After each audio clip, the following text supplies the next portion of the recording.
Assalamu alaikum. Урматтуу өлкө башчыбыз Садыр Нуркожоевич, урматтуу УКМК башчысы Камчыбек Кыдыршаевич, биз Ысык Көл областынын Жети Өгүз районуна караштуу Жети Өгүз айылынын тургундары, Жети Өгүз районунун жаштары, бир назар би атанын урпактары, сиздерге кайрылуубуздун себеби биздин бир тууганыбыз Маркабаев Эрмек азыркы учурда Казакстан мамлекетинин Алматы шаарында 5 айдан бери негизсиз себептер менен, мындайча айтканда подстава менен кармалып отурат. Урматтуу Садыр Нуркожоевич, Камчыбек Кыдыршаевич, буга чейин биздин бир тууганыбыз Маркабаев Эрмек Алматы шаарындагы Алтын Ордо базарынын аткаруучу директору болуп иштеп турган. Ошол базарды алуунун максатында ошо бир уч адамдын кызыкчылыгы үчүн биздин бир тууганыбыз ушундай учурга дуушар болуп отурат подстава менен. Бул подставаны ошол эле биздин бир туугандарыбыз, казак бир туугандарыбыз соц тармактарда кармоо учурунда кандай подстава кылып чөнтөгүнө салгандарынан бери, видео тасмаларынан бери чыгарып тастыктап берип атышат. Урматтуу Садыр Нуркожоевич, Камчыбек Кыдыршаевич, биздин бир тууганыбыз Маркабаев Эрмек буга чейин ушул азыркы иштеп турган Сары Өзөн дыйкан базарын түптөп Кыргыз мамлекетине Жети областынын дыйкандарынын өнүп өстүргөн жашылча жемишинен бери азыркыга чейин сатып, үзүрүн көрүп оокат кылып келишет. Андан кийин Россия мамлекетинин Москва шаарындагы Люблина базарында ошол эле биздин кыргыз мигранттарыбызга, бир туугандарыбызга 200гө жакын место ачып берген. Ошактан ошо базардын директорлору менен сүйлөшүп шарт түзүп берген, 200гө жакын место ачып. Андан кийин ушу Алматы шаарында иштеп эмгектенип аткан маалында ушундай подстава менен азыр камалып отурат 5 айдан бери.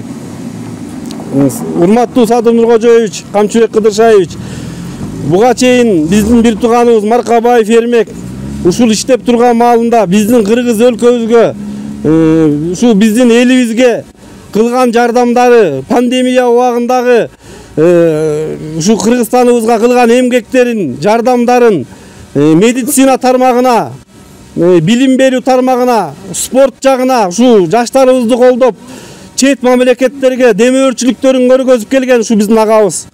Эми силердин жардамыңыздар менен, Кудайдын колдоосу менен ушул эрмегибиз, бир тууганыбыз чыгып келсе, бизге дагы ушу Кыргызстанга чоң деген салымдарын кошуп, ушу соода чөйрөсүн өнүктүрүп, Кыргыз мамлекетинин өнүгүүсүнө чоң салымдарын кошот деген ишеничтебиз биз. Урматтуу Садыр Нуркожоевич, Камчыбек Кыдыршаевич, биз сиздердин ушу бийликке келип, Кыргыз мамлекети үчүн, Кыргыз эли үчүн, ар бир жаран үчүн кылып аткан эмгектериңиздерге, Кыргызстан өнүгүп аткан жолуна салгандарыңыздар үчүн мына биз кубанып, коштоп, сүйүнүп келебиз ушул күнгө чейин. Ушул биздин бир тууганыбыз Эрмек Маркабаевди дагы бир көңүлүңүздөргө алып, ушу жардам берип, казак мамлекетиндеги башчыларына кайрылып, биздин бир тууганыбызды чыгарып берүүңүздөргө суранабыз. Мына үй бүлөсү, 4 баласы, жубайы, бир туугандары, мына менин аркамда турган эли күтүп атабыз. Сиздерден жардам сурайбыз. Жардам берип коюңуздар чыгарганга. Рахмат. Өлкө башчыбыз Садыр Нуркожоевич, УКМК башчыбыз Камчыбек Кыдыршаевич, сиздердин акыйкат чечим чыгарып берүүңүздөргө биз ишенебиз. Урматтуу биздин ажообуз Садыр Нуркожоевич, ушу биз бүгүн чогулуп сизге кайрылуу жасайлы деп чечтик. Ушу мына бүгүн Ысык Көл областынын Жети Өгүз районунун Жети Өгүз айылынан, мен өзүм Оргочор айылынан келдим. Ушу убагында Эрмек абабыз ушу райондун өнүгүп өсүшүнө, ушу жаштарга, ушу спорттук оюндарга көп деген спонсорлорду болуп жакшылыктарды кылды эле бизди ушу убагында. Ушу биз Эрмек абабызды биз патриот катары билебиз да, кыргыз элинин патриот жигиттеринин катары бири. Ушу биздин туугандыбыз казак эл тарабынан ушу кармалып түрмөдө отурат. Ошо биз кайрылат элек биздин бийликтеги элдерге. Ушу биздин Эрмек абабызды чыгарып берип, кайра өз мекенине кайтып келгенде мына бүгүн айылдагы элдери күтүп атат, бир туугандары күтүп атат, үйүндөгү бала бакырасы күтүп атат. Ушу биздин кайрылуубузду туура кабыл алат деп ишенебиз. Жана биз ушу айыл өзүнүн жерибизге келет деп ишенебиз. ушул Эрмек абам аябай жакшы киши. Негизи патриот, кыргыз элинин патриоту болчу. Биздин Жете Өз районунун патриот байкелерибиздин бири болчу. Буюрса Эрмек aba угуп атсаңар баары жакшы болот. Өз элиңизге кайтып келиңиз.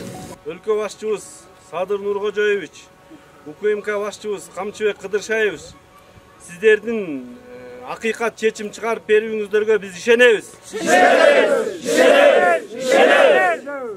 Урматтуу Садыр Нуркожоевич, урматтуу Камчыбек Кыдыршаевич, бүгүн ушу биз чогулуп аткан себебибиз жалпы Жете Өз районунан аталар, апалар, жаштар чогулуп атабыз сиздерге кайрылып. Биздин ушу Жете Өз районунун тургуну, Жете Өз айылынын тургуну Маркабаев Эрмек агабыз ушу Казакстанда, бир тууган казак элинде ушу 5 айдан бери камакта отурат. Ушу соту уламдан уламга жылып атат. Ушу сиздерге кайрылып аткан себебибиз ушу мамлекеттик деңгээлде казак бийлигине да кайрылып, ушу агабыздын ишин акыйкат тергеп, эртерээк бошотуп, эл жерине кайтып келишине жардам берет деп сиздерге өтүнүп кетебиз. Жалпы элдердин атынан, жаштардын атынан сиздердин да жасап жаткан иштериңерди жакшы билебиз. Кыргызстаныбыз өнүгүп өсүүдө.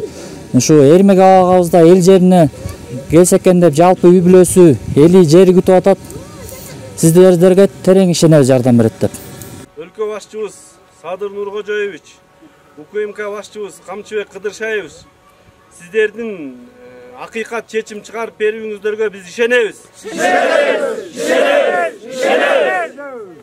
Кымбаттуу Садыр Нуркожоевич, Камчыбек Ташиев, айнырайындар ушунча элдин баарын зарлантпай, элдерди, энелерди ыйлатпай, аталарды кайгыртпай бир ботодон ажыраган немеде болуп калдык.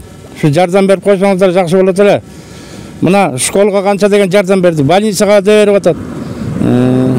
Жетишпеген үй бүлөлөрдүн баарына берип атат. Ага тууганы менен могу жерге томоло жетим калган балага үй салып беришти ага тууганы менен.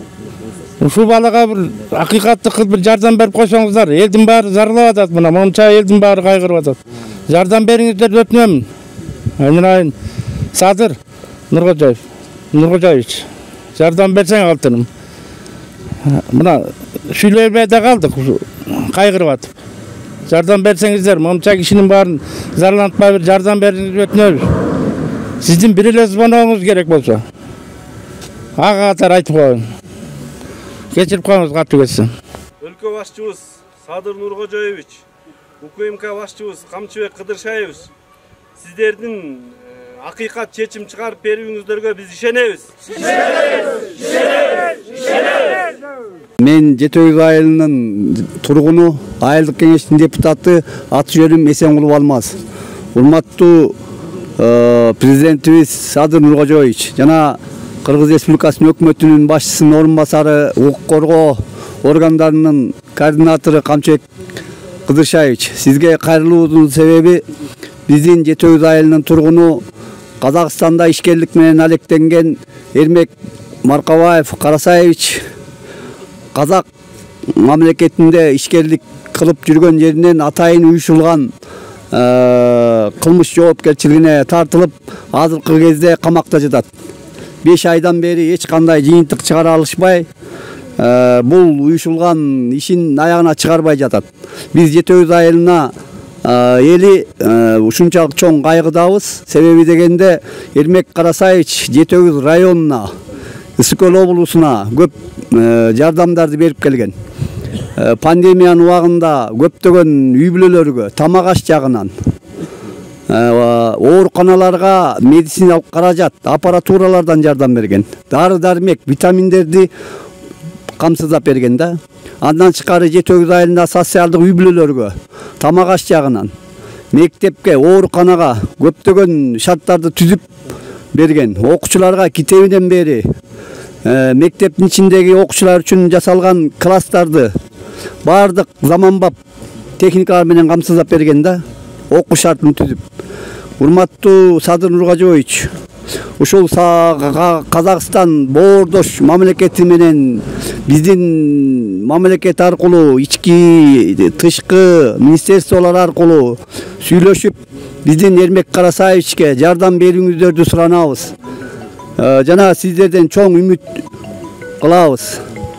Ушул кайрылуубуздарды кабыл алып, туура чечим кабыл алып берсеңиздер деп суранабыз.